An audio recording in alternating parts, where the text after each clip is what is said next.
Okay, तो अब quantisation of charge हो चुका है। अब इसके बाद जो नेक्स्ट प्रॉपर्टीज है चार्ज की वो हम ऐड करते हैं। तो अगली प्रॉपर्टी जो है अपने पास चार्ज की वो आता ही है अपने पास conservation of charge. Conservation of charge क्या होता है? कंजर्वेशन ऑफ चार्ज, तो अगर आपका कोई आइसोलेटेड सिस्टम, आइसोलेटेड सिस्टम का मतलब हुआ आपके सिस्टम का एक्सटर्नल एनवायरनमेंट के साथ कोई इंटरेक्शन नहीं है, न तो आपके सिस्टम का चार्ज बाहर जा रहा है और न बाहर वाले सिस्टम से चार्ज आप बाहर एनवायरनमेंट से चार्ज आपके सिस्टम में एंटर कर रहा है, तो उस कंडीशन में आपके सिस्टम का टोटल चार्ज रहेगा कंजर्व। ठीक है, जैसे कि मान लो कि हम एक सिस्टम कंसिडर करते हैं और इस सिस्टम में आपके दो ऑब्जेक्ट हैं और अभी स्टार्टिंग में देखो कितना चार्ज है टोटल, क्योंकि मैंने यहाँ पे जो ऑब्जेक्ट कंसिडर किए हैं वो आइसोलेटेड कंडीशन में है, तो जितना नेगेटिव चार्ज होगा उतना ही पॉजिटिव चार्ज भी होगा सेम अमाउंट का। तो उस कंडीशन में अभी इनिशियली टोटल चार्ज ये अपने पास हो गया कितना? 0। ठीक है, अब मान लो कि यहाँ से कुछ इलेक्ट्रॉन निकल करके सेकंड वाले ऑब्जेक्ट में ट्रांसफर हो जाते हैं। ये फर्स्ट ऑब्जेक्ट है, ये सेकंड ऑब्जेक्ट है, यहाँ से कुछ इलेक्ट्रॉन निकले, n नंबर ऑफ इलेक्ट्रॉन, ठीक है, और वो इलेक्ट्रॉन ट्रांसफर हो गए सेकंड ऑब्जेक्ट में। तो इलेक्ट्रॉन जिसमें गए हैं उस पर आता है नेगेटिव चार्ज और जहाँ से इलेक्ट्रॉन निकले हैं वहाँ आएगा पॉजिटिव चार्ज। जितना भी इलेक्ट्रॉन यहाँ से निकले हैं वो सारे इलेक्ट्रॉन ट्रांसफर हुए सेकंड ऑब्जेक्ट में। इसका मतलब जितना नेगेटिव चार्ज इस पर आएगा सेम अमाउंट का पॉजिटिव चार्ज इस पर जाएगा। ठीक है ना, इसको मैं माइनस क्यू और इसको प्लस क्यू कंसिडर कर लेते हैं। तो अब फाइनली अगर हम यहाँ पर टोटल चार्ज देखें तो फाइनली आपका टोटल चार्ज हो चुका है अभी भी 0। ठीक है, क्योंकि plus Q minus Q total कितना होगा? 0। इसका मतलब अगर आपके सिस्टम में से इलेक्ट्रॉन ना तो बाहर जा रहा है ना कोई इलेक्ट्रॉन अंदर आ रहा है, तो आपके सिस्टम का टोटल चार्ज इनिशियली जितना था बाद में भी उतना ही होगा, कांस्टेंट रहेगा, या यूँ कह सकते हैं कि चार्ज कंजर्व रहेगा। ठीक है, ये प्रॉपर्टी कहलाती है अपने पास कंजर्वेशन ऑफ चार्ज। इसे हम किसी भी केमिकल इक्वेशन के ऊपर भी अप्लाई कर सकते हैं। लेफ्ट हैंड साइड और राइट हैंड साइड जो होते हैं इक्वेशन के, उनमें दोनों साइड जो टोटल चार्ज होगा वो हमेशा सेम मिलेगा आपको। ठीक है, और क्या प्रॉपर्टीज है चार्ज की? तो नेक्स्ट प्रॉपर्टी अपने पास चार्ज की कि चार्ज जो है वो इनवेरिएबल। देखो यहाँ पर हम थोड़ा सा मास और चार्ज को कंपेयर कर रहे हैं एक दूसरे से। मास क्या होता है कि आपके ऑब्जेक्ट का जो मास है वो रेस्ट कंडीशन में और मूविंग कंडीशन में डिफरेंट हो सकता है। अगर आपका मास रुका हुआ है और अगर वो स्पीड ऑफ लाइट, मतलब लाइट की स्पीड के कंपेरेबल स्पीड अगर वो गेन कर लेता है, तो उस कंडीशन में आपका मास वेरी कर सकता है।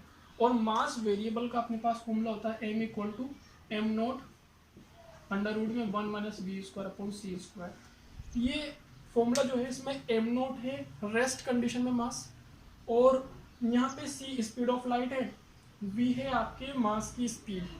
तो देखो इस फॉर्मूले से क्लियर पता चल रहा है कि अगर आपके मास की स्पीड v लाइट की स्पीड के कंपेरेबल हो जाती है, तो उस कंडीशन में मूविंग कंडीशन में जो मास होगा वो रेस्ट कंडीशन के कंपेयर में थोड़ा चेंज हो जाएगा। इसका मतलब मास चेंज हो सकता है। ठीक है, बट चार्ज के बारे में अगर हम बात करते हैं कि वो रुका हुआ है या फिर मूविंग कंडीशन में है, तो उसकी वैल्यू में कोई चेंज नहीं आता।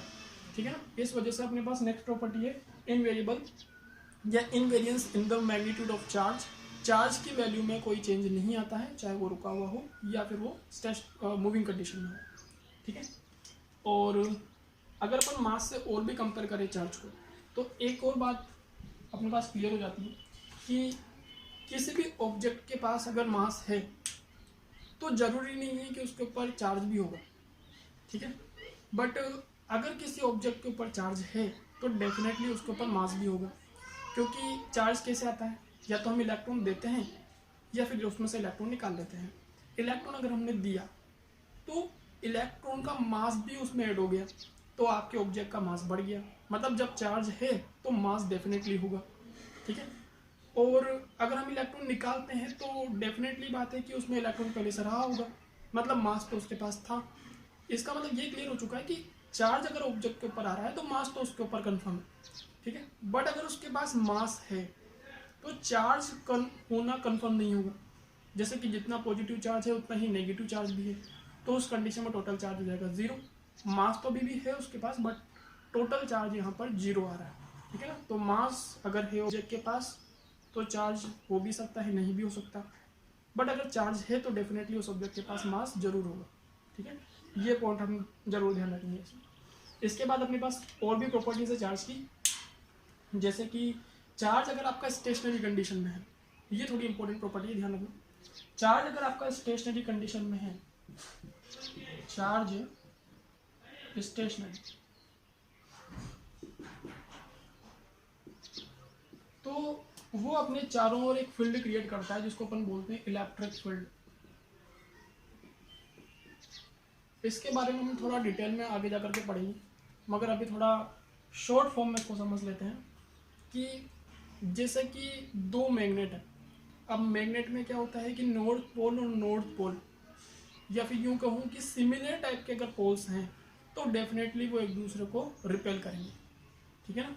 और अगर डिसिमिलर टाइप के पोल्स हैं तो वो एक दूसरे को अट्रैक्ट करेंगे। जैसे कि आपके पास नॉर्थ पोल है और नॉर्थ पोल है तो क्या होगा, रिपल्शन होगा, और नॉर्थ पोल में और साउथ पोल में क्या होगा, अट्रैक्शन होगा।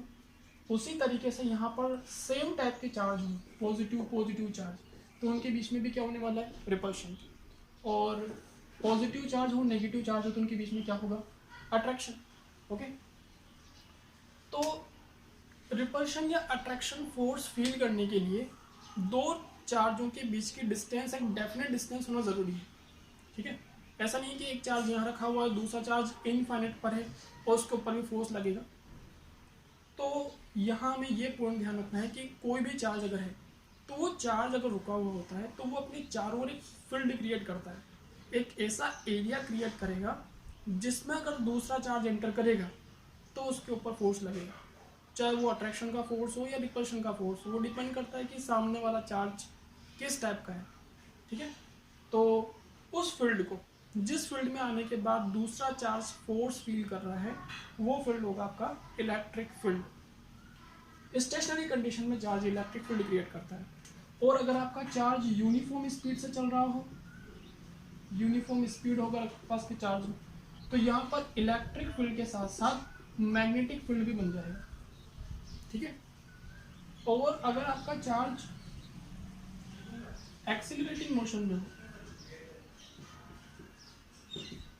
एक्सीलरेटिंग मोशन में हो आपका चार्ज, तो उस कंडीशन में इलेक्ट्रोमैग्नेटिक वेव्स क्रिएट करता है, ठीक है। अब मैग्नेटिक फील्ड क्या है और इलेक्ट्रोमैग्नेटिक वेव्स क्या है ये हम आगे वाले चैप्टर्स में डिटेल में डिस्कस करेंगे।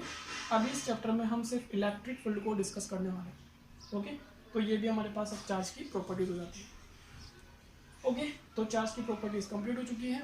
अब हम नेक्स्ट टॉपिक पे बात करते हैं जो कि हमारे पास